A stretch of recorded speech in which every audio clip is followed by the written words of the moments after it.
और इसी बीच खबर भोपाल से है, जहां पर सीएम शिवराज का मॉर्निंग एक्शन देखने को मिला। श्योपुर जिले की समीक्षा बैठक की। राशन वितरण पर सीएम शिवराज ने नाराजगी भी जताई। डीएसओ गलत तथ्य प्रस्तुत न करें। सीएम ने कहा, गरीबों तक सही तरीके से राशन पहुंचे, गरीबों तक राशन पहुंचाना हमारी जिम्मेदारी है।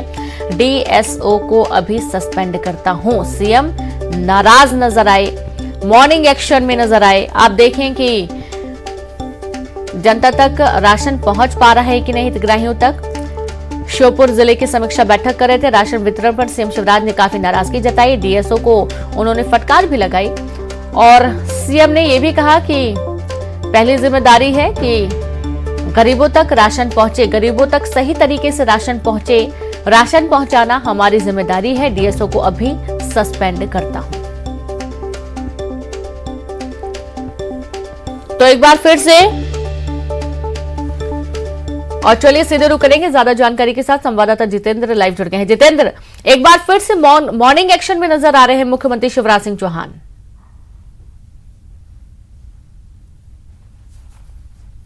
मुख्यमंत्री शिवराज सिंह चौहान वीडियो कॉन्फ्रेंसिंग के जरिए अधिकारियों से बात कर रहे हैं, निर्देश दे रहे हैं और श्योपुर जिले के जो तमाम अधिकारी हैं उनको निर्देशित कर रहे हैं। जाहिर सी बात है, खाद्यान्न को लेकर कहीं न कहीं लापरवाही सामने आई, उसको लेकर मुख्यमंत्री शिवराज सिंह चौहान ने फटकार लगाई है अधिकारियों को।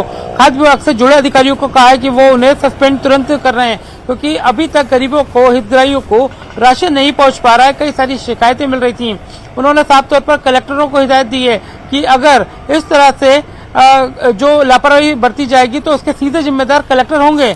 तो जाहिर सी बात है, कहीं ना कहीं कलेक्टर को आगे बढ़कर काम करना होगा। उन्होंने कहा है कि महिला जो स्वयं सहायता समूह हैं उनकी बढ़िया से देखरेख की जाए, उनका ध्यान दिया जाए। जूस जो बॉटलिंग प्लांट लगाया गया है उस पर महिलाओं को रोजगार के अवसर दिए जाएं और साथ ही उन्होंने कहा कि विकास कार्य जितने हो रहे हैं उसके फोटोग्राफ उन्हें उपलब्ध कराए जाए ताकि वो वस्तु स्थिति देख सकें। तो कह सकते हैं, नल जल योजना से लेकर तमाम उन योजनाओं पर मुख्यमंत्री शिवराज सिंह चौहान तुरंत संज्ञान ले रहे हैं, एक्शन ले रहे हैं। तो कह सकते हैं अफसरों में भी खौफ और डर बरकरार है, क्योंकि जो लापरवाह अधिकारी हैं उन पर एक्शन जारी है और जो अच्छा कार्य कर रहे हैं उनको प्रोत्साहन भी दिया जा रहा है।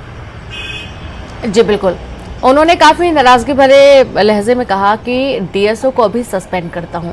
यानी कि ये भी देखा जा रहा है कि लापरवाही यदि की गई तो खैर नहीं। बिल्कुल, जब गरीबों तक उनका अधिकार खाद्यान्न नहीं पहुंचेगा, सरकार उन तक पहुंचा रही है, केंद्र सरकार उन तक मुफ्त राशन पहुंचा रही है और अधिकारी उन तक नहीं पहुंचाने में सक्षम नहीं है, तो ऐसे लापरवाह अधिकारियों को, डीएसओ को सस्पेंड करना ही उचित है। मुख्यमंत्री शिवराज सिंह चौहान ने वीडियो कॉन्फ्रेंसिंग के जरिए ही उन्हें सस्पेंड करने के निर्देश दे दिए हैं। वहीं कलेक्टर को भी निर्देशित किया है कि अगर कहीं भी लापरवाही बरती गई तो उसके सीधे तौर पर जिम्मेदार कलेक्टर होंगे। तो जाहिर सी बात है, कलेक्टर को पूरी मॉनिटरिंग करना है हर एक विभाग में किस तरह का काम चल रहा है, चाहे वो महिला स्व सहायता समूह हो, रोजगार से जुड़े मामले हो, स्वास्थ्य से जुड़ी समस्याएं हो या फिर अन्य योजनाएं हो, नल जल योजना हो, जो गरीबों को सीधा फायदा पहुंचाती है। उन्होंने कहा है कि अभी तक मकानों का काम अधूरा क्यों है, उसकी पूरी डिटेल रिपोर्ट मुख्यमंत्री शिवराज सिंह चौहान ने मांगी है। हाउसिंग फॉर ऑल की योजना है, उसकी पूरी डिटेल रिपोर्ट मांगी है। तो कह सकते हैं, कहीं ना कहीं काम जहां पर अटका है, जहां पर काम में लेट लतीफी की जा रही है, उसे लेकर मुख्यमंत्री शिवराज सिंह चौहान लगातार अधिकारियों को फटकार लगा रहे हैं और एक्शन भी लेते हुए नजर आ रहे हैं। जी बिल्कुल, और इससे कहीं ना कहीं जो अधिकारी हैं, जो कर्मचारी हैं, बहुत बार देखा जाता है जितेंद्र की लापरवाही भी बरतते हैं। ये लापरवाही ना की जाए, हितग्राहियों का राशन समय पर पहुंचे, अच्छा राशन पहुंचे, इसके लिए थोड़ा अवेयर भी होंगे, सीरियस भी होंगे। खासतौर पर यह बात की योजनाओं का क्रियान्वयन भी सही तरीके से होगा। बहुत शुक्रिया आपका जितेंद्र, तमाम जानकारी के लिए। तो वहीं पीएफआई पर बैन लगाने के बाद बीजेपी नेता कपिल मिश्रा का बयान आया है। कपिल मिश्रा ने कहा कि ये नरेंद्र मोदी का भारत है, यहां सपोलों को दूध नहीं पिलाया जाता बल्कि सांपों के फन को कुचला जाता है। पीएफआई और उसके जो ब्रांचेस हैं, अलग अलग संगठन हैं, उन सब पर आज भारत सरकार ने बैन लगा दिया है। इस्लामिक जिहाद की रीढ़ पर यह प्रहार किया गया है और सारे देश को आज प्रधानमंत्री नरेंद्र मोदी जी और गृह मंत्री अमित शाह जी का आभार व्यक्त करना चाहिए। जिस प्रकार से सुरक्षा एजेंसियों ने और देश के अलग अलग राज्यों की पुलिस ने कोऑर्डिनेशन के साथ पिछले कुछ दिनों में पीएफआई की पूरी लीडरशिप को कुचल के रख दिया, आतंकी टेरर फंडिंग और आतंकी नेटवर्क, इसके पूरे जाल को तहस नहस करके रख दिया। ये अपने आप में एक अद्भुत मिशन पूरी दुनिया देख रही है।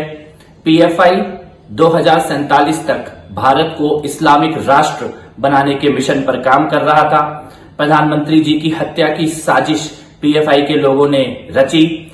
चाहे कन्हैया लाल जी की हत्या हो या उमेश कोले जी की हत्या हो या प्रवीण नेट्टारू जी की हत्या हो या दिल्ली के दंगे हो, आईबी ऑफिसर अंकित शर्मा जी की हत्या हो, इन सब के पीछे कहीं ना कहीं पीएफआई का कोई ना कोई लिंक जरूर सामने निकल के आ रहा था। मुझे ये लगता है कि ऐसी राजनीतिक शक्तियां जो पीएफआई जैसे संगठनों को सपोर्ट करती हैं, उनकी भी अब आंखें खुल जानी चाहिए। ये नरेंद्र मोदी का भारत है। यहां पे अब सपोलों को दूध नहीं पिलाया जाता है, बल्कि सांपों के फन को कुचल कर रख दिया जाता है।